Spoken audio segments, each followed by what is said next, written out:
ಪೂರ್ವೋಚ್ಚರಿತೆ ಎವಂ ಗುಣವಿಶೇಷಣ ವಿಶಿಷ್ಟಾರಾಂ ಪುಣ್ಯಾನಾಂ ಪುಣ್ಯಕಾಲೇ ಮಹಾಪುಣ್ಯ ಶುಭದಿತಂ. ಯಾರ ಹೆಸರಲ್ಲಿ ಅರ್ಚನೆ ಆಗಬೇಕಮ್ಮ? ನಿತ್ಯ ನಿಧಿ ಕರ್ಣ 3 ಹೆಸರಲ್ಲಿ ಅರ್ಚನೆ ಮಾಡಿ. ನಿತ್ಯ ನಿಧಿ ಕರ್ಣನವಧೀಯಸ್ಯ.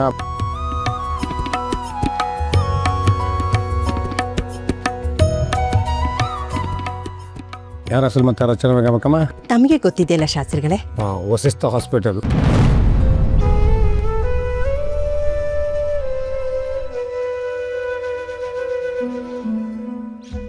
ಅಲ್ಕೋವಾ, ಏನೇ ಇದು ಆಸ್ಪತ್ರೆ ಹೆಸರಲ್ಲಿ ಅರ್ಚನೆ ಮಾಡಿಸ್ತಾ ಇದೆಯಾ? ಹೌದು ಕಣೆ, ನಮ್ಮನೆಯವ್ರು ನನ್ನ ಬಿಟ್ಟು ಹೋದಾಗಿಂದ ನಾನು ಆಸ್ಪತ್ರೆ ಹೆಸರಲ್ಲೇ ಅರ್ಚನೆ ಮಾಡಿಸ್ತಾ ಇರೋದು. ಆಸ್ಪತ್ರೆ ಬರೀ ನಮಗೆ ಸಿಮೆಂಟು ಕಲ್ಲಿಂದ ಕಟ್ಟಿರೋ ಕಟ್ಟಡ ಅಲ್ಲ. ನಾನು ನಮ್ಮ ಯಜಮಾನರು ಅದನ್ನು ಸ್ವಂತ ಮಗುವಿಂತ ಹೆಚ್ಚಾಗಿ ಕಾಳಜಿಯಿಂದ ನೋಡ್ಕೊಂಡಿದ್ದೀವಿ. ನಮ್ಮ ಯಜಮಾನ್ರಂತೂ ಆಸ್ಪತ್ರೆನ ದೇವಸ್ಥಾನ ಅಂತ ಕರೀತಾ ಇದ್ರು. ನಾನು ಆಸ್ಪತ್ರೆಗೆ ಹೋದಾಗೆಲ್ಲ ಅಲ್ಲೇ ಎಲ್ಲೋ ನನ್ನ ಗಂಡ ಜೀವಂತವಾಗಿದ್ದಾರೆ ಅಂತ ಅನಿಸುತ್ತೆ ಕಣೆ. ಅದಕ್ಕೆ ನಾನು ದೇವಸ್ಥಾನಕ್ಕೆ ಬಂದಾಗೆಲ್ಲ ಆಸ್ಪತ್ರೆ ಹೆಸರಲ್ಲೇ ಅರ್ಚನೆ ಮಾಡಿಸೋದು. ಹಾಗೆ ಮಾಡಿಸಿದಾಗ ನನ್ನ ಮನಸ್ಸಿಗೆ ಎಲ್ಲೋ ಒಂದು ರೀತಿ ಸಮಾಧಾನ, ನೆಮ್ಮದಿ ಸಿಗುತ್ತೆ ಕಣೆ. ಅಲ್ಕೋವಾ, ನನ್ನಮ್ಮ ಕಣೆ ನೀನು.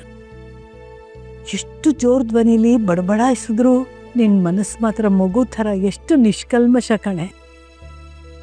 ಏನು ಯೋಚನೆ ಮಾಡಬೇಡ, ಆ ದೇವ್ರು ಇದ್ದಾನಲ್ಲ, ಅವ್ನು ನಿನಗೆಲ್ಲ ಒಳ್ಳೇದು ಮಾಡ್ತಾ. ಹೌದು ಕಣೆ, ನಮ್ಮ ಆಸ್ಪತ್ರೆಗೆ ಕಷ್ಟ ನೋವು ಅಂತ ಕಣ್ಣೀರು ಹಾಕೊಂಡು ಬರ್ತಾರಲ್ಲ, ಅವ್ರು ಯಾರಿಗೂ ನಿರಾಸೆ ಆಗಬಾರ್ದು ಕಣೆ. ಪ್ರತಿಯೊಬ್ಬರಿಗೂ ಮರುಜೀವ ಸಿಗಬೇಕು.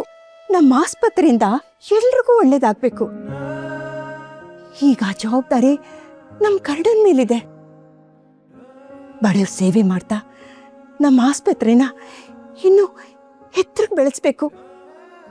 ಆ ಶಕ್ತಿ ನಮ್ಮ ಕರ್ಡನ್ ಕೊಡಪ್ಪ ಅಂತ ನಾನು ದೇವರಲ್ಲಿ ಬೇಡೋದಷ್ಟೇ ಕಣೆ. ಏನು ಯೋಚನೆ ಮಾಡಬೇಡ, ಎಲ್ಲ ಒಳ್ಳೇದಾಗತ್ತೆ. ಆ ದೇವ್ರು ಎಲ್ರಿಗೂ ಒಳ್ಳೇದು ಮಾಡ್ತಾನೆ.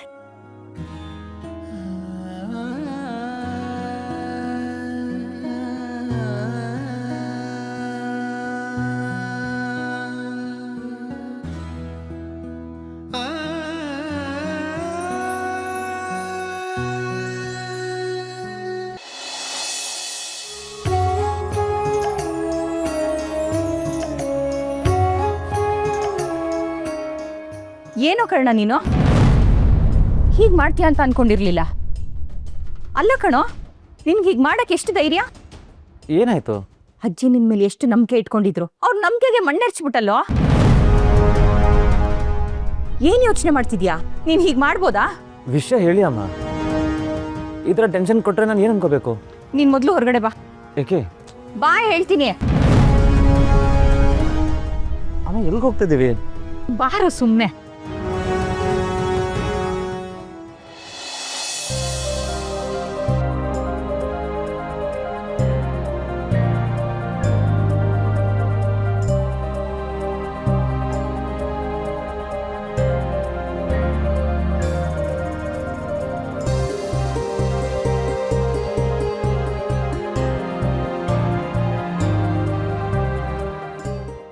ಕನ್ಸಲ್ಲ ತಾನೆ?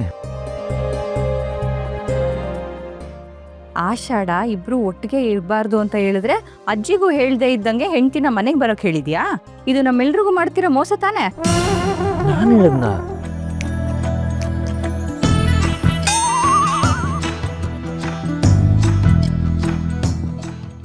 ಅಮ್ಮ ಅದು ನಿಧಿಗೆ ನಾನು ಅಮ್ಮ, ನಾನು ಹೇಳ್ತೀನಿ. ಇವರೊಂದು ಸಮಸ್ಯೆಲಿ ಸಿಗಾಕೊಂಡು ಒದ್ದಾಡ್ತಾ ಇದ್ದಾರೆ. ಇವ್ರಿಗೆ ಸಪೋರ್ಟ್ ಮಾಡೋಣ ಅಂತ ನಾನು ವಾಪಸ್ ಬಂದೆ. ನೀನ್ ಏನೇ ಹೇಳು ನಿಧಿ, ನೀನ್ ಮನೇಲಿದ್ರೇನೆ ಒಂಥರ ಲವ್ಲವ್ಗೆ. ನೀನ್ ಬಂದಿರೋದಂತೂ ನನಗೆ ತುಂಬಾ ಖುಷಿ. ಸರಿ, ನೀವಿಬ್ರು ಮಾತಾಡ್ತೀರಿ, ನಾನು ಕಾಫಿ ತಗೊಂಡ್ಬರ್ತೀನಿ.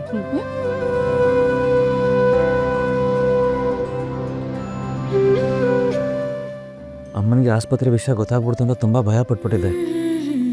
ಡೋಂಟ್ ವರಿ ಮುದ್ದು, ಏನೇ ಆದರೂ ಇಬ್ರು ಒಟ್ಟಿಗೆ ಫೇಸ್ ಮಾಡೋಣ. ಓಕೆ? ಅದಕ್ಕೆ ನಾನು ಡಿಸೈಡ್ ಮಾಡ್ಕೊಂಡಿದ್ದೀನಿ, ನಾನು ಹೋಗಲೇಬೇಕು. ಕರ್ಣಂಗೆ ಏನಾಯ್ತು? ಏನೋ ಒಂದು ಸಣ್ಣ ಸಮಸ್ಯೆಲಿ ಸಿಗಾಕೊಂಡಿದ್ದಾರೆ. ಅದನ್ನು ಸರಿ ಮಾಡೋದಕ್ಕೆ ನಾನು ಅವ್ರ ಜೊತೆ ನಿಲ್ಲೇಬೇಕು. ಅವ್ರಿಗೆ ಸಪೋರ್ಟ್ ಮಾಡೋದಕ್ಕೆ ಅಂತ ಯಾರೂ ಇಲ್ಲ ಅಜ್ಜಿ. ನಾನು ಇಲ್ಲ ಅಂದರೆ ಅವ್ರಿಗೆ ತುಂಬ ಕಷ್ಟ ಆಗುತ್ತೆ. ನೋಡು, ನಾನು ಇದಕ್ಕಿಂತ ಹೆಚ್ಚಾಗಿ ಏನೂ ಹೇಳೋ ಸ್ಥಿತಿಲಿಲ್ಲ. ನನಗೆ ಆಶೀರ್ವಾದ ಮಾಡು, ನಾನು ಹೊರಡ್ಬೇಕಷ್ಟೆ. ನನಗೇನು ಹೇಳಬೇಕು ಅಂತಲೇ ಗೊತ್ತಾಗ್ತಾ ಇಲ್ಲ ಪುಟ್ಟ. ನೀನಿಷ್ಟು ಹೇಳ್ತಿದ್ಯಾ ಅಂದರೆ ಏನೋ ಬಲವಾದ ಕಾರಣನೇ ಇರಬೇಕು. ಸರಿ, ಒಳ್ಳೇದಾಗಲಿ. ಕರ್ಣನ್ ಚೆನ್ನಾಗಿ ನೋಡ್ಕೊ. ಹೋಗ್ಬಿಟ್ಬಾ. ಮೈ ಕ್ಯೂಟ್ ಶಾಂತಿ ಬೇಬಿ. ನಾನು ಲಗೇಜ್ ತೊಗೊಂಬರ್ತೀನಿ.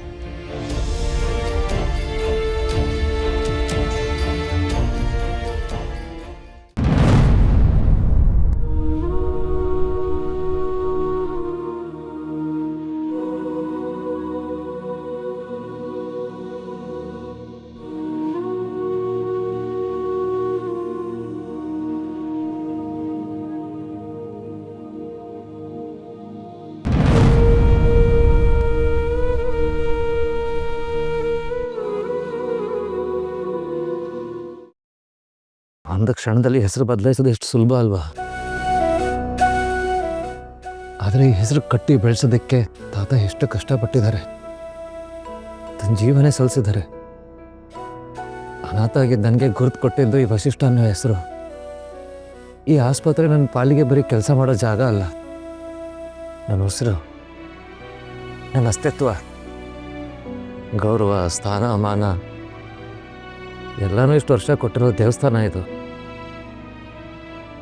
ಇವರು ಬರೀ ಹೆಸರು ಅಳಿಸ್ತಾ ಇದ್ದಾರೆ ಅಂತ ಅನ್ನಿಸ್ತಾ ಇಲ್ಲ. ನನ್ನ ಅಸ್ತಿತ್ವದ ಒಂದು ಭಾಗನೇ ಜೀವಂತವಾಗಿ ಹೂತಾಗ್ತಿರೋ ಥರ ಇದೆ. ಹಾಗನ್ಬೇಡಿ. ಬೋರ್ಡ್ ಮೇಲಿರೋ ಹೆಸರನ್ನ ಅಳಿಸ್ಬೋದು, ಆದರೆ ತಾತನ ಕನಸು, ನಿಮ್ಮ ಶ್ರಮನ ಯಾರೂ ಏನೂ ಮಾಡೋಕ್ಕಾಗಲ್ಲ.